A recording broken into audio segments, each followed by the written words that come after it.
Welcome to Chaturvedi classes. हम लोग बेटा पढ़ेंगे क्लास 10 के चैप्टर ट्रायंगल्स की एक्सरसाइज 6.3 का क्वेश्चन नंबर 3।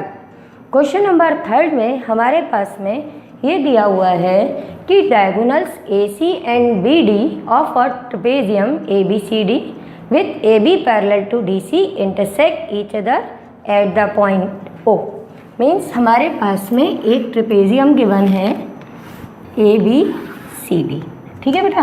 और इसमें दिया हुआ है कि यहाँ पर अपने को AB और DC पैरेलल हैं, तो ये हमारा ट्रेपेजियम है और ये गिवन है कि AB एंड DC पैरेलल हैं और इसके जो डायगोनल्स हैं हमारे AC एंड BD ये इंटरसेक्ट कर रहे हैं पॉइंट O पर।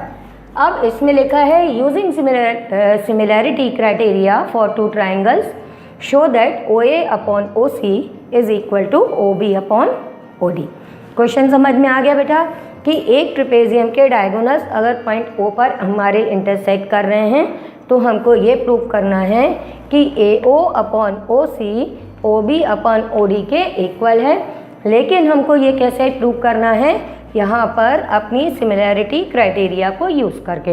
हम ये रिज़ल्ट पहले भी प्रूव कर चुके हैं प्रीवियस एक्सरसाइज में। वहाँ पर हमने क्या किया था बेटा, वहाँ पर हमने BPT यूज़ करके इसको सॉल्व किया था और तब मैंने आपसे कहा भी था कि आगे हम इसको सिमिलैरिटी क्राइटेरिया से भी प्रूव कर सकते हैं। तो आज हम वही काम करने वाले हैं कि सिमिलैरिटी क्राइटेरिया से इस रिज़ल्ट को प्रूव करेंगे।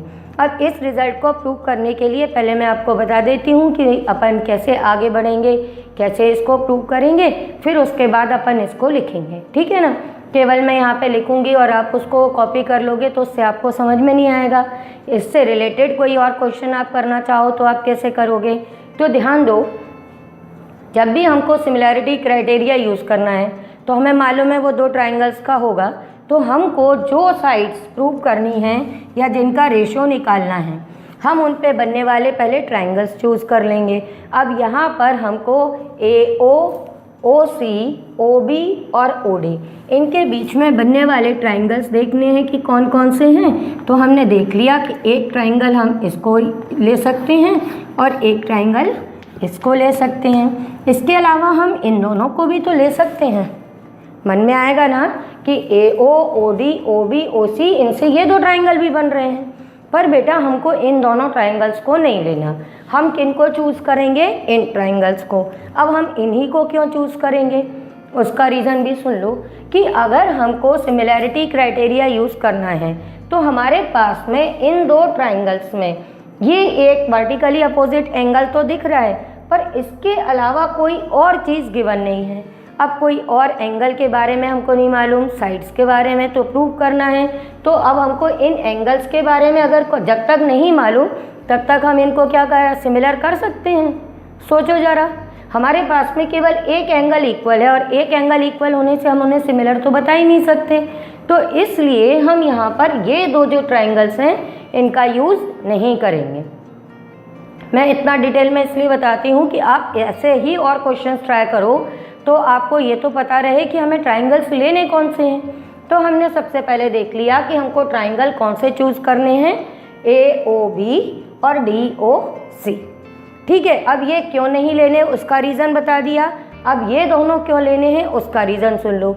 उसका रीज़न ये है कि यहाँ पर भी ये एंगल अपना, ये एंगल इस एंगल के इक्वल हमको दिख रहा है डायरेक्ट, क्योंकि ये हमारे वर्टिकली अपोजिट एंगल्स हैं और ये हम लोग बार बार पढ़ चुके हैं, तो ये हम आसानी से देख पा रहे थे एक बार में। अब आती है बात कि दूसरे एंगल के बारे में हमारे पास क्या इन्फॉर्मेशन है। तो वो ये है कि हमारी ये AB इस DC के पैरेलल है और अगर ये पैरेलल है तो हमको दिख रहा है कि ये BD और ये हमारी AC ये दो ट्रांसवर्सल भी हो जाएंगी। तो इनसे हमको ये मिल जाएगा कि हमारा ये एंगल यहाँ पर जो B पे बन रहा है ये एंगल इस एंगल के इक्वल हो जाएगा हमारा, और उसके बाद ये एंगल मेरा इस वाले एंगल के इक्वल हो जाएगा। क्यों? क्योंकि ये हमारे ऑल्टरनेट एंगल्स हैं, ये दोनों हमारी साइड्स हैं और ये इनके ऑल्टरनेट एंगल्स बन गए ट्रांसवर्सल के साथ में, इसलिए हमने ये दोनों ट्राइंगल लिए और यहाँ हमारे तीनों एंगल इक्वल हो गए। तो एंगल क्राइटेरिया से हमने दोनों ट्राइंगल्स को सिमिलर कर दिया और जब ट्राइंगल सिमिलर हो गए तो हमारी ये साइड्स का रेशो भी इक्वल हो जाएगा। क्वेश्चन समझ में आ गया बेटा कि हमने किस तरह से उसका प्रूफ पहले सोच लिया। अब लिखने में कोई बड़ी चीज़ नहीं है, वो तो हम फटाफट करते जाएंगे। तो अब हम अपना पहले गिवन वगैरह लिख लें या इसी क्वेश्चन के इसको लैंग्वेज को अभी हम गिवन में चेंज कर देते हैं कि गिवन है अपने पास में कि diagonals AC and BD of a trapezium ABCD with AB parallel to DC intersect each other at the point O। ठीक है, अब हम यहाँ पर लिख देंगे कि हमको करना क्या है, हमको प्रूव करना है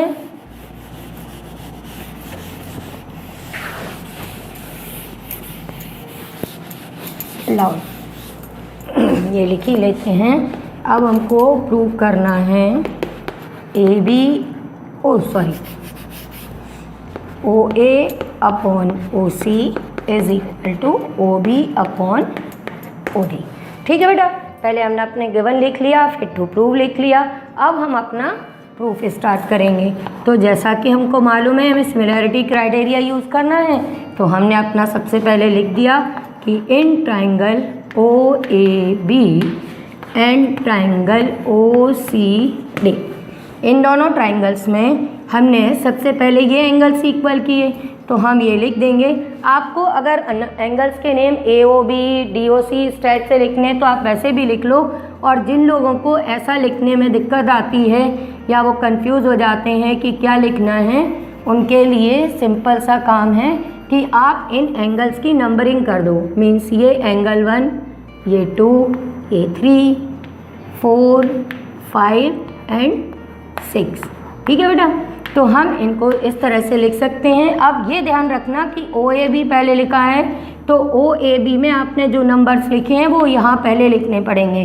तो OAB में हमारा एंगल 1 एंगल 2 के इक्वल हो जाएगा, और ये दोनों इक्वल क्यों हो जाएंगे इनका ये हम रीज़न लिखेंगे।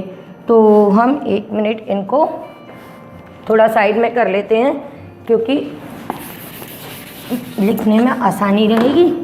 हम यहाँ लिख लेते हैं एंगल 1 एंगल 2 के इक्वल हैं। रीज़न ये वर्टिकली अपोजिट एंगल्स हैं। फिर उसके बाद में हमने क्या देखा कि एंगल 3 एंगल 4 के इक्वल है। क्यों है? क्योंकि ये हमारे ऑल्टरनेट इंटीरियर एंगल्स हैं। और एंगल 5 एंगल 6 के इक्वल है, ये भी ऑल्टरनेट इंटीरियर एंगल्स हैं। तो अब हम लिख देंगे by angle criteria triangles are similar. So हम लिख देंगे therefore by angle similarity triangle OAB similar to triangle OCD। देखो बेटा, यहाँ पे ये लिखते टाइम याद रखना, वैसे मैं अपने प्रीवियस लेक्चर में भी आप लोग को बता चुकी हूँ कि आपने जिस एंगल को जिसके इक्वल करते हो उन्हीं के अकॉर्डिंग यहाँ पे नाम लिखना पड़ेगा। जैसे हमने सबसे पहले O पे बनने वाले एंगल इक्वल किए, तो दोनों ट्राइंगल्स के नाम में O हमने पहले लिखा। फिर उसके बाद A को हमने C के इक्वल बोला। यहाँ पर जो हमने नंबरिंग की थी उसके अकॉर्डिंग A पे बनने वाला एंगल C पे बनने वाले एंगल के इक्वल था, तो यहाँ मैंने A लिखा है, तो यहाँ पे इसका कॉरस्पॉन्डिंग एंगल C लिखा, B का कॉरस्पॉन्डिंग एंगल D लिखा। तब हम लिखेंगे कि ट्राइंगल्स सिमिलर हैं, देयरफॉर अब इनकी साइड्स का रेशो इक्वल कर देना। और साइड्स का रेशो भी जब आप इक्वल करते हो तब भी याद रखो कि जिस ट्राइंगल का नाम आपने पहले लिखा है उस ट्राइंगल की साइड को आप पहले लिखोगे। मीन्स ट्राइंगल OAB लिख रहे हैं, तो ट्राइंगल OAB की आपको कौन सी दो साइड्स यूज़ करना है? OA and OB। तो आप यहाँ पर ऐसे लिखोगे OA और OB। अब इनका रेशो आपको चाहिए OCD की साइड्स के साथ में, तो आप OCD की साइड्स को लिखोगे तो ये आएगा OC और ये आएगा OD। यही हमको प्रूव करना था, बट बेटा इसको लिखते कैसे हैं ये भी सीखना ज़रूरी है। अच्छे से समझ में आ गया? अभी भी कोई डाउट है तो वीडियो के एंड में मेरे नंबर हैं, आप मुझे व्हाट्सएप करो, मैं आपके डाउट्स क्लियर करूँगी। ओके बच्चों।